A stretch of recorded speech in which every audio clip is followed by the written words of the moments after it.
আসসালামু আলাইকুম সুপ্রিয় দর্শক, আজ আমি আপনাদের সাথে শেয়ার করব কাঁচা আমের আমসত্ত্বর রেসিপি। টক মিষ্টি ঝাল ঝাল এই আমসত্ত্বটা খেতে কিন্তু ভীষণ মজার। আর এই আমসত্ত্বটা বানানোও খুব সহজ, যেহেতু এখন কাঁচা আমের সিজন, চাইলেই ঝটপট এরকমের আমসত্ত্বটা তৈরি করে নিতে পারেন। আর একবার এই আমসত্ত্ব তৈরি করলে এটা বছর জুড়েই ভালো থাকবে। আশা করছি আমার আজকের রেসিপিটি আপনাদের ভালো লাগবে। ভালো লাগলে পেজটি ফলো, চ্যানেলটি সাবস্ক্রাইব করে চ্যানেলের সাথেই থাকার অনুরোধ রইল। তো আর কথা না বাড়িয়ে চলুন মূল রেসিপিতে চলে যাই। আমসত্ত্ব বানানোর জন্য প্রথমে আমি এখানে কিছু আম খোসা ছাড়িয়ে ছোট ছোট টুকরো করে কেটে নিয়েছি। আমি এখানে প্রায় আধা কেজি পরিমাণ আম নিয়েছি। আর এখন যেহেতু আমের সিজন, তাই চাইলেই এভাবে ঝটপট কাঁচা আমের আমসত্ত্বটা তৈরি করে নিতে পারেন। এবার আমি এই আমগুলোকে সিদ্ধ করে নেব। এর জন্য চুলায় একটি প্যান বসিয়ে এর মাঝে আমি এই আমের টুকরোগুলো ঢেলে নিচ্ছি। এবার এর মাঝে দিয়ে দিচ্ছি 1 কাপ পানি, দিয়ে একটু নেড়েচেড়ে একটি ঢাকনা দিয়ে ঢেকে চুলার আঁচ মিডিয়ামে রেখে আমি প্রায় 15 মিনিট এই আমগুলোকে সিদ্ধ করে নেব। যখন বলক চলে এসেছে, ঠিক এ পর্যায়ে আমি ঢাকনাটি তুলে একটু নেড়েচেড়ে নিচ্ছি। কাঁচা আম সিদ্ধ হতে খুব বেশি সময় লাগে না, কিন্তু আমি যেহেতু আমসত্ত্ব বানাবো, তাই একটু সময় নিয়েই সিদ্ধ করে নিতে হবে।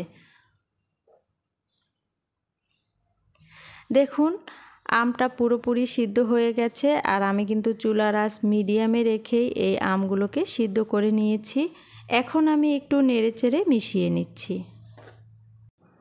কিছুটা নেড়েচেড়ে মিশিয়ে নেওয়ার পরে এবার আমি একটি হ্যান্ড উইক্সের সাহায্যে খুব ভালোভাবে নেড়েচেড়ে মিশিয়ে নিচ্ছি, যাতে আমি স্মুথ একটি আমের পিউরি পেয়ে যাই। দেখুন, এটা অনেকটাই স্মুথ হয়ে গেছে। এবার আমি এটাকে চুলা থেকে নামিয়ে নিচ্ছি। চুলা থেকে নামিয়ে একটু নেড়েচেড়ে অতিরিক্ত গরম ভাবটা কমিয়ে নিচ্ছি।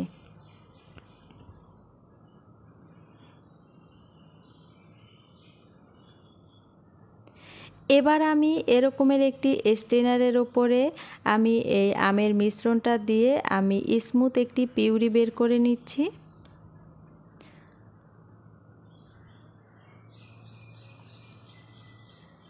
আমি এভাবে নেড়েচেড়ে আমি স্মুথ একটি পিউরি বের করে নিচ্ছি। দেখে নিশ্চয়ই বুঝতে পারছেন খুব সহজভাবেই এই আমসত্ত্বটা তৈরি করে নেওয়া যায়। আমি সবগুলো আমের মিশ্রণ একইভাবে এভাবে নেড়েচেড়ে স্মুথ একটি পিউরি বের করে নিয়েছি।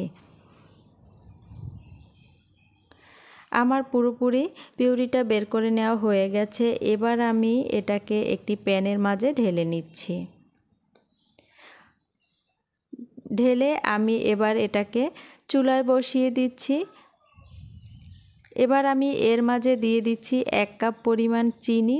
মিষ্টিটা চাইলে আপনারা বাড়িয়ে কমিয়েও নিতে পারেন। চুলার আঁচটা মিডিয়ামে রেখে আমি আমের মিশ্রণটাকে নেড়েচেড়ে মিশিয়ে নিচ্ছি। এবার এর মাঝে দিয়ে দিচ্ছি সামান্য পরিমাণ বিট লবণ, সামান্য পরিমাণ নরমাল লবণ দিয়ে আমি নেড়েচেড়ে নিচ্ছি। যখন এরকম কালারটা চেঞ্জ হয়ে এসেছে, ঠিক এ পর্যায়ে আমি আরও কিছু সময় নেড়েচেড়ে নিচ্ছি। আমি আরও কিছু সময় নেড়েচেড়ে নেওয়ার পরে দেখুন এটা কতটা ঘন হয়ে এসেছে। এবার আমি এর মাঝে দিয়ে দিচ্ছি হাফ চা চামচ পরিমাণ চিলি ফ্লেক্স। ঝালটা চাইলে আপনারা আরও বাড়িয়ে কমিয়ে নিতে পারেন।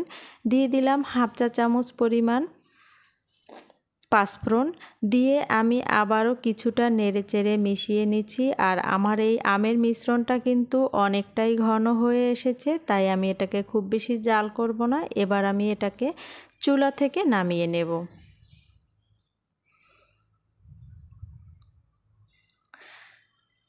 আমি চুলা থেকে নামিয়ে নিয়েছি। নামিয়ে আমি এবার এরকম প্লেটের মাঝে এই আমসত্ত্বটাকে ঢেলে নেব। তাই আমি এই প্লেটের মাঝে কিছু তেল ব্রাশ করে নিচ্ছি। অবশ্যই তেল ব্রাশ করে নেওয়ার চেষ্টা করবেন। তেল ব্রাশ করে নিলে আমসত্ত্বটা যখন পুরোপুরি শুকিয়ে যাবে, তখন এটা উঠে আসতে সহজ হবে। খুব সহজেই এটা উঠিয়ে নিতে পারবেন। এবার আমি এর মাঝে এই আমের মিশ্রণটা ঢেলে নিচ্ছি। প্লেটের মাঝে আমের মিশ্রণটা ঢেলে নেওয়ার পরে আমি এরকমের একটি স্প্যাচুলার সাহায্যে আমি খুব ভালোভাবে ছড়িয়ে নিচ্ছি।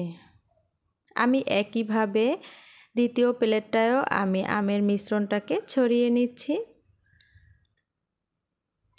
এবার আমি এই আমসত্ত্বটাকে শুকিয়ে নেব। এটাকে শুকিয়ে আমি পরিবেশন করে দেখিয়ে দেব। দেখুন এটা কিন্তু পুরোপুরি শুকিয়ে গেছে, হাতে কিন্তু একেবারেই লাগছে না। আর দেখুন খুব সহজেই প্লেট থেকে ছেড়ে আসছে।